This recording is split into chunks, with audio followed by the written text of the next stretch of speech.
Story short number 36. The squeal of the hinges when the guard opened her cell door startled Mary awake. It was the first time the door had been opened since she was taken to the tower 7 months ago.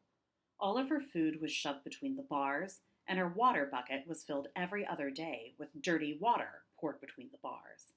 She had to be careful to make the water last. Baths were a waste of water, so she hadn't been clean since they brought her here. She didn't even know her crime for the first 3 months. By then, the light summer dress she was wearing when she was arrested had turned into a filthy rag that was much too thin for the freezing winter cold. There were no fireplaces in the cells. The stone walls and floors felt like ice. The pile of straw she used as a bed did little to keep her warm. They said she had wished for the death of the king. That was her crime, but she hadn't done it. She had never said anything against the king, not ever. Lady Foster had lied because she was jealous. The king had liked Mary more than her.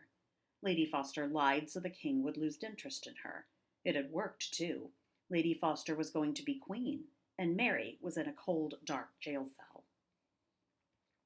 "Mary Edwards, you have been found guilty of treason against the king," the guard said. "Come with me." She followed him down the long, dark hallway.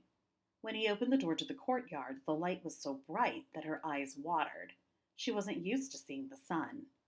A woman grabbed her braid and pulled it tight before cutting through it with a rusty knife. "You won't need it where you're going," the woman sneered, waving the hair in Mary's face. The guard led Mary onto a stage. A huge crowd had gathered. They yelled curses at Mary and threw rotten vegetables and even rocks. A low wooden block sat in the center of the stage. The guard pushed Mary down and placed her head on it. 2 more guards held her arms out to her sides. The first guard nodded to someone Mary couldn't see. She heard a sharp whoosh and had a sense of falling. Then everything went black.